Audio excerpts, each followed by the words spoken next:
मैं चारुचंद पांडे, प्रवक्ता जीव विज्ञान, राजकीय इंटर कॉलेज जैना, तानेखेत, अलमोड़ा।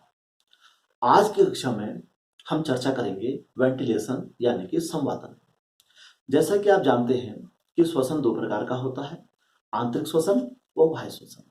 आंतरिक श्वसन में भोज्य पदार्थों को दहन करके उनसे ऊर्जा प्राप्त की जाती है, जबकि बाह्य श्वसन में वायुमंडल की वायु को फेफड़ों में लिया जाता है और फेफड़ों से वायु को बाहर भेजा जाता है। इस प्रक्रिया को ब्रीथिंग, वेंटिलेशन या संवातन कहते हैं। मनुष्य के फेफड़ों द्वारा वायु की ली गई मात्रा को रेस्पायरोमीटर यानी कि श्वसन मापी द्वारा मापा जाता है। आज के इस टॉपिक में हम मनुष्य के फेफड़ों की वायु को लेने और छोड़ने की क्षमता के बारे में चर्चा करेंगे। फेफड़ों की क्षमता में सबसे पहले क्षमता आती है ज्वारीय आयतन। ज्वारीय आयतन से हमारा तात्पर्य है टाइडल वॉल्यूम, अर्थात वह वायु का आयतन जब मनुष्य सामान्य अवस्था में होता है। सामान्य अवस्था में वह अपने फेफड़ों द्वारा कितनी वायु वायुमंडल से ले सकता है और कितनी वायु वायुमंडल को छोड़ सकता है, इस मात्रा को हम कहते हैं ज्वारीय आयतन या टाइडल वॉल्यूम। इसका कुल मान लगभग होता है 500 ml, अर्थात मनुष्य सामान्य अवस्था में अपने फेफड़ों के द्वारा 500 ml वायु को ग्रहण कर सकता है, जिसे अंतःश्वसन कहते हैं, या 500 ml वायु को वायुमंडल में भेज सकता है, जिसे निःश्वसन कहते हैं। तो हम यहां पर लिख देते हैं TV. TV means tidal volume, जिसका मान 500 ml हो गया। अब इसके पश्चात हमारा अगला बिंदु आता है IRV। IRV से मतलब है इंस्पिरेशन रेस्पिरेटरी वॉल्यूम, अर्थात अंतःश्वसन आरक्षी आयतन। मनुष्य अपने फेफड़ों द्वारा सामान्यतः 500 ml वायु ले चुका है, उसके पश्चात वो और कितनी वायु को ले सकता है, इसे कहते हैं अंतःश्वसन आरक्षी आयतन। इसका मान होता है लगभग 3000 ml। तो हम यहां पर लिख देते हैं IRV मीन्स 3000 ml। अब यदि हम इन दोनों को जोड़ दें तो यह हमारा बन जाता है IC। IC से मतलब है इंस्पिरेशन कैपेसिटी। मनुष्य का फेफड़ा सामान्य अवस्था में 500 ml वायु ले सकता है और उसके पश्चात 3000 ml और एक्स्ट्रा वायु ले सकता है। यदि इन दोनों को हम जोड़ दें तो ये फेफड़ों की IC इंस्पिरेशन कैपेसिटी अर्थात कुल अंतःश्वसन क्षमता बन जाती है। इसके पश्चात अगला बिंदु है ERV। E for expiration reserve volume, अर्थात निःश्वसन आरक्षी आयतन। इसके अंतर्गत वायु की वह मात्रा आती है जिसे मनुष्य सामान्य अवस्था में बाहर निकालने के पश्चात पुनः बाहर निकाल सकता है। सामान्य अवस्था में मनुष्य अपने फेफड़ों से 500 ml वायु बाहर निकालता है। इसके पश्चात वह और कितनी मात्रा वायु की बाहर निकाल सकता है, इसे कहते हैं ERV। तो इसको हम यहां पर लिख देते हैं ERV। इसका मान लगभग होता है 1100 ml।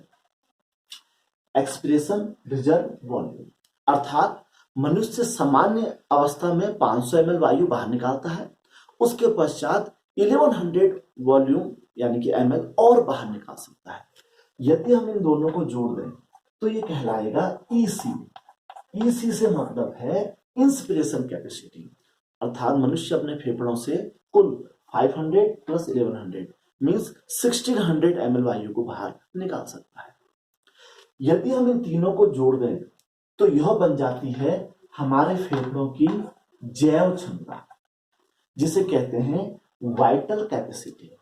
वाइटल कैपेसिटी से तात्पर्य है कि मनुष्य कुल कितनी वायु की मात्रा ले सकता है, कुल कितनी वायु की मात्रा छोड़ सकता है। तो यदि हम इन तीनों को जोड़ दें तो बन जाता है जैव क्षमता, means VC means TV plus IRV plus ERV। यदि हम इन तीनों को जोड़ दें तो ये मनुष्य के फेफड़ों की कुल जैव क्षमता बन जाती है 500, 3000, 1100। यदि इन सबको जोड़ दें तो यह बनता है 4600 ml। तो ये 4600 या 4600 ml मनुष्य के फेफड़ों की कुल जैव क्षमता यानी कि वाइटल कैपेसिटी कहलाती है। इसके पश्चात अगला बिंदु आता है अवशिष्ट वायु, रेजिडुअल वॉल्यूम। मींस मनुष्य अपने फेफड़ों द्वारा कुल जितनी वायु बाहर निकाल लेता है, जितनी निकाल सकता है वायु, उसके पश्चात भी कुछ वायु फेफड़ों में जमा रहती है जो कि बाहर नहीं निकल सकती है। इस वायु की मात्रा को कहते हैं residual volume, means RV। Residual volume से मतलब है अवशिष्ट वायु का आयतन। मींस इस वायु को हम अपने फेफड़ों से बाहर नहीं निकाल सकते। इस का मान लगभग 1200 ml के लगभग होता है। मींस हम जितनी भी निःश्वासन द्वारा वायु बाहर निकाल लें, 1200 ml वायु हमारे फेफड़ों के अंदर मौजूद रहती है। अब यदि हम इस जैव क्षमता में इस अवशिष्ट वायु की मात्रा को भी जोड़ दें तो यह कहलाता है TLC। TLC से तात्पर्य है टोटल लंग कैपेसिटी, अर्थात फेफड़ों की कुल क्षमता। तो इसमें यदि हम जैव क्षमता में रिजर्व वॉल्यूम भी जोड़ दें तो ये बन जाती है फेफड़ों की कुल क्षमता। तो इसका मान हो जाता है 4600 हमारे पास था, 1200 हमारे पास आ गया। यदि हम इन दोनों को जोड़ देते हैं तो यह बन जाता है 5800, मींस 5800 ml। यह क्षमता मनुष्य की कुल फेफड़ों की क्षमता है जिसे टोटल लंग कैपेसिटी कहते हैं। मनुष्य के फेफड़ों की टोटल लंग कैपेसिटी को नापने के लिए हमारे पास स्पायरोमीटर होता है। तो जिस मनुष्य के फेफड़े जितने अच्छे काम करते हैं वह उतनी ज्यादा उसका मान TLC का लेता है। जो खिलाड़ी होते हैं, जो दौड़ वगैरह करते हैं, जो योगा वगैरह करते हैं, इनके फेफड़ों की कुल क्षमता का मान 6000 से 7000 ml तक हो सकता है। तो हमने ये देखा मनुष्य के फेफड़ों की कैपेसिटी। इसके अतिरिक्त मनुष्य के फेफड़ों के अंदर कुछ वायु की मात्रा ऐसी होती है जिसके द्वारा गैसीय विनिमय नहीं होता, अर्थात उस वायु की मात्रा को हमारा शरीर नहीं ले सकता है। उसे कहते हैं डेड एयर स्पेस। इसको हम यहाँ पर DAS कह सकते हैं, dead air space. Dead air space से मतलब है कि फेफड़ों के अंदर की वह वायु की मात्रा जिसका यूज हमारी बॉडी नहीं कर सकती है, और यह लगभग 150 ml के आसपास होता है।